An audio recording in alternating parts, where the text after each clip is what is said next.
I invite you all to keep eating, but while you do that, I'm going to take the opportunity to introduce our speaker today, and partly because, and this is one of the many hallmarks of Paul Dovery's impact on this, is we're absolutely insistent on finishing on time. So the only way you can finish on time is you need to start on time. So as I said, feel free to keep eating. There will be servers coming in and out and bringing food or taking things away.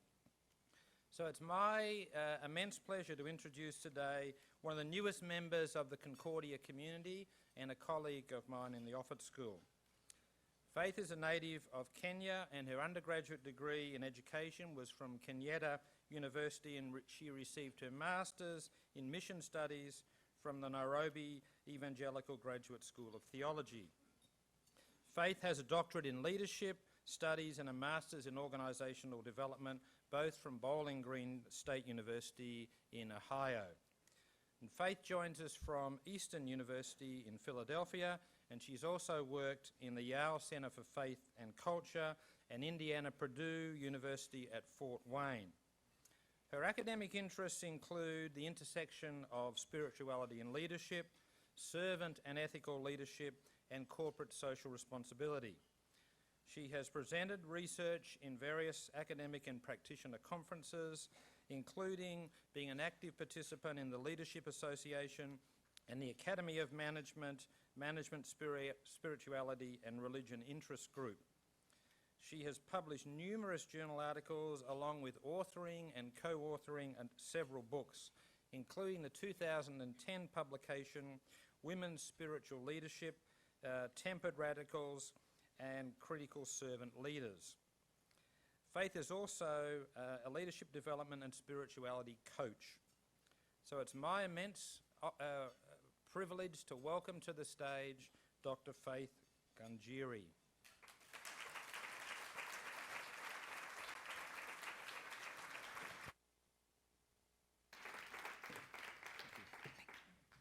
Testing, testing. All right, that works. Thank you, Greg. Thank you so much for showing up today. It shows you have a lot of faith in faith. I said I'm a little scared doing this because I give a lot of talks, but they're like hit and run. You give the talk and you go. Now I'm giving a talk and I'm staying here. So that's a little different from what I'm used to. But I believe you're here because, like me, faith is an organizing principle of your life. So spirituality in the workplace, our topic for the day, or faith at work, or spirituality and leadership. These are phrases that capture what has become kind of a movement, a wide-ranging movement in the current marketplace, and that's both in the marketplace of ideas in academia, as well as in the marketplace of practice. So according to Patricia Aberdeen, who some of you may have read from in the recent past, she says in her book, Megatrend 2010, that you see on the screen, The Rise of Conscious Capitalism, she says spirituality is the megatrend of this era. And she talks about the search for morals and meaning at work, as well as the desire to experience the peace and purpose of the sacred in the stressful world of business are inner truths, alive in the hearts of millions of people. These internal realities profoundly influence people's behavior, like the choice to invest in a corporation that embraces higher social, environmental, and ethical standards than its peers, the decision to work only for a company that honors your soulful, creative instincts, or the pledge to shop from retailers who refuse to traffic in sweatshop labor. So Aberdeen's prophecy came just before the global economic crisis. She wrote the book in 2005. But it was still at a time of turbulent economic times. I guess the turbulence has been there for a moment.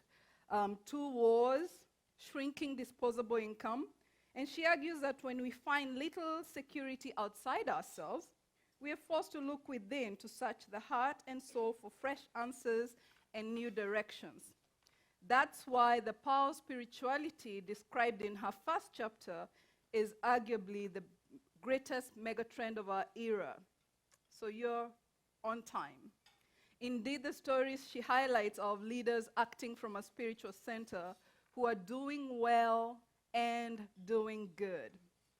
Aberdeen is not alone in capturing this spirituality megatrend or highlighting the rising interest in spirituality in the workplace. In my discipline of management, scholars have been catching on this fire too, arguing that leaders and employees alike are no longer willing to bifurcate their lives to leave their spirituality at the door when they arrive at work. So in introducing his book, God at Work, The History and Promise of the Faith at Work Movement, David W. Miller, who some of you might have heard from in the last couple of years, he's been here a few times, argues that this is a movement organized around a quest to integrate one's personal faith teachings with one's professional work responsibilities. Workers and professionals of all kinds no longer want to live bifurcated lives, where work and spirituality and spiritual identity are compartmentalized into disconnected and unrelated spheres. They aim for a holistic lifestyle in which the whole self, body, mind, and soul are important. So there are hundreds, literally hundreds of books from the academy as well as the business press that talk about this whole concept of spirituality, with titles as intriguing as Why Faith Matters, In the Name of Jesus, Business with Soul, The Soul of a Leader, Leading with Soul, Leading with Meaning, Believers in Business, and even my own little contribution, Women's Spiritual Leadership in Africa.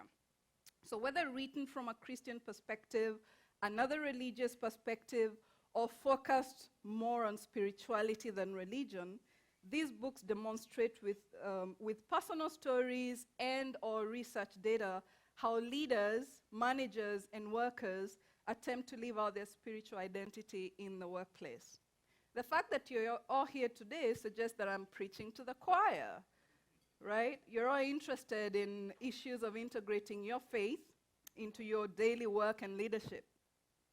And those of you who've attended the luncheons last year had a pretty good dose of that too, hearing from speakers talk about their faith and their work integration in their various professional settings. So again, I'm grateful that you're here. So one of the questions that drives my life as an academic and leadership coach is, so how do those people who hold deep faith actually integrate that into their daily lives? How do leaders, especially, integrate their faith into their leadership practice?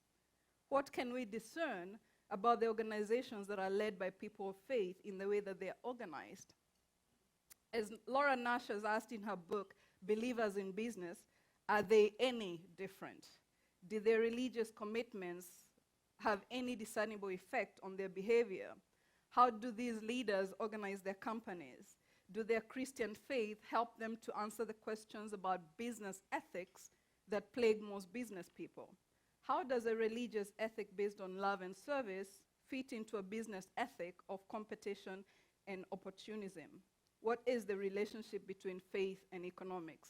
Many questions, I don't have all the answers yet, and I probably can spend my whole life doing this and still not have all the answers yet. But I do wonder whether I can pause now and ask you, now that you're done eating, what should be the relationship between your faith and your daily work? And no, that's not a rhetorical question.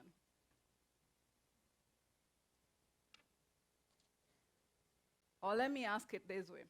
What gets in the way of you integrating your faith into your work? And if someone doesn't volunteer, I am going to volunteer you.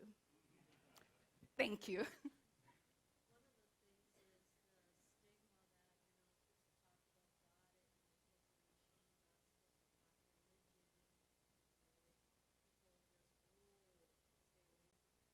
All right, she said that there's a stigma, there's a taboo about talking about God in the workplace, right? Except at Concordia. What else gets in the way of integrating faith and work? Yes, Bruce.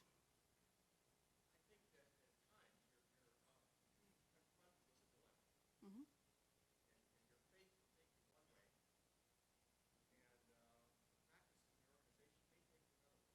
Yes.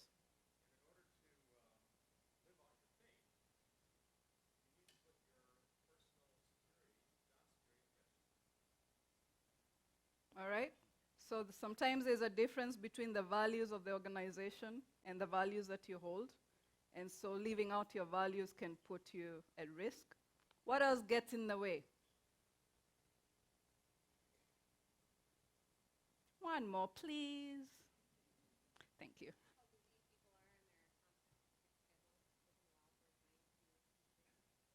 All right, so we're so busy that there is no room for these disciplines to be a part of our leadership practice or work practice. Thank you. Let's see whether we can see some of what other leaders have done in the past that could offer us examples of how we can do this. So spirituality in the workplace is, as defined by Ashmos and Duchamp, has to do with the recognition that employees have an inner life that nourishes and is nourished by meaningful work that takes place in the context of community. So by the inner life, we're talking about the fact that employees not only have physical needs that can be met by a paycheck, right? But they also have spiritual needs that will play out at work, whether we recognize it or not. Meaningful work describes the fact that workers typically are motivated by more than material rewards. They want work that gives them meaning. And community, which is one thing I have discovered is actually very strong at Concordia, thank God. Community refers to the fact that organizational members desire connection to others, right? You don't want to go to work and be an island because you can't get along with anybody, nobody can get along with anybody. We want to be able to enjoy our relationship with each other even as we work. So for there to be spirituality in the workplace, there has to be leaders who are willing to do what Bruce just talked about, who are willing to put their values out there and lead from a spiritual center. So spiritual leadership then is defined as, it's defined in terms of an observable phenomenon occurring when a person in a leadership position embodies spiritual values such as integrity, honesty, humility, creating the self as an example of someone who can be trusted, relied upon, and admired. It is also demonstrated through behavior, whether in individual reflective practice or in the ethical, compassionate, and respectful treatment of others. So spiritual leaders are perhaps more likely to demonstrate spiritual leadership. People who are spiritual are more likely to demonstrate spiritual leadership. And Laura goes ahead and provides more characteristics that are evident of spiritual leaders in that they demonstrate respect for others' values. So just because you have your own faith tradition or spiritual tradition doesn't mean then that when you're acting out of it, it means not appreciating others, even if they may be different from your own. They treat others fairly. They express care and concern for employees and community. And when I start to talk about the examples, you'll see these reflected in the leaders I'll talk about. They listen responsibly to the needs of others. They appreciate the contribution of others, including employee contributions. And they engage in reflective practice. So they self-examine and they also communicate with God. And because of following all this, they are able to create an ethical organizational climate. So the first product of the research that I talked about, I mentioned the women's spiritual leadership in Africa, tempered radicals and critical servant leaders. So I'll spend a few minutes focusing on, I'm jumping some slides, focusing on some of the lessons I've learned from the lives of leaders that I've had the privilege to interview. So I'll talk about African leaders, since I have to represent, right? And I'll also talk about American leaders who I've had the great privilege to interview in my research. So I interviewed 16 women leaders in Kenya who work in the areas of business, government, education, and civil society arenas, who explicitly lived out their faith commitments and values in grassroots, national, as well as global leadership roles. So while my real focus today will be on the American business leaders, let me highlight a few lessons that I learned from these 16 women that have found resonance with audiences right here in the US and elsewhere. So these leaders, whose leadership included a social justice focus irrespective of their particular industry, they found that they talked about spirituality as a source of direction and meaning in their lives. It was a source of direction and purpose for their lives. As one of them said, I prayed to God many mornings that God give me a purpose for life, and I know that I'm accountable to God. She was talking about how she got into her leadership roles and how she became involved in the legal discipline. So whether their leadership was in the political arena, the legal field, or economic development, each of the leaders that I talked with, all 16 of them, could talk about finding their purpose and direction from their relationship with God and also from their relationship with others. Their spirituality was always described as there was a relationship with God and relationship with others. In addition to finding purpose and meaning through their relationship with God, these women also talked about, they felt that their leadership practices actually came out of their spirituality. One professor and educational leader talked about, I get fulfillment from knowing that I have touched somebody's life, that somebody's life will not be the same because of a certain encounter. I'm excited that they're able to have a Christian context in which they're learning. So that's where I get fulfillment, and that lives are being changed as I interact with them, and that I am doing God's will. Another talked about the convictions that have led to her work in peace building and conflict resolution in the Sudan, saying in leadership, to sustain having a vision, to sustain being tolerant, to sustain being strong, you have to have faith. In her case, she felt that her faith was increased every time she acted in concert with her values, while another talked about faith moving mountains because, to quote her, spirituality gives you the capacity to pursue the truth without illusion.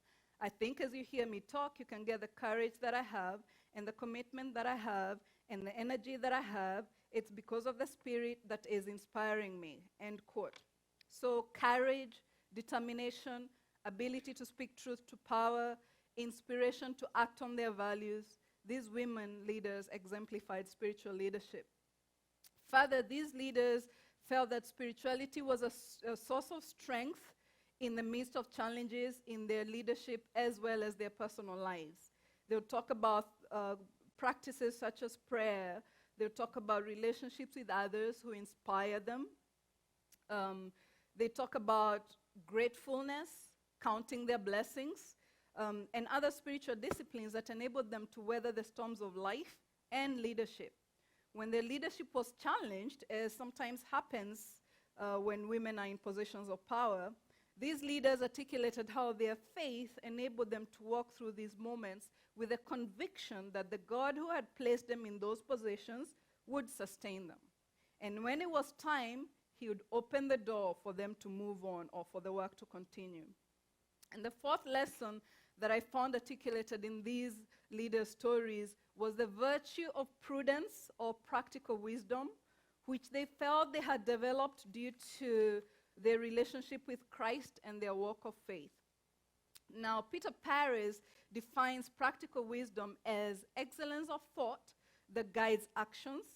This virtue pertains to the measure of cognitive discernment necessary for determining what hinders good action and what enables it. The fully developed capacity of a free moral agent, end quote. For these leaders, the ability to deconstruct existing unjust social arrangements that cause social, economic, and human rights malpractices, and to be able to come up with alternatives that were just and humanistic, was a result of their faith work.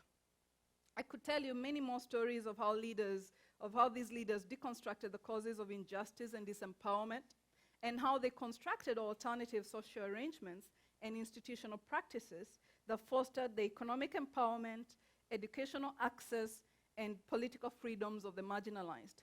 But that is a conversation for another day and another venue. For now, let me highlight the second research study that was carried out right here in the US that would demonstrate that some of these spiritual leadership lessons are actually cross-cultural because the themes will start to get repeated. So the second study is carried out, is actually not fully complete. We're still analyzing data. I'm doing it along with David Miller of the Princeton University Faith and Work Initiative. And it's a study of corporate chaplaincy.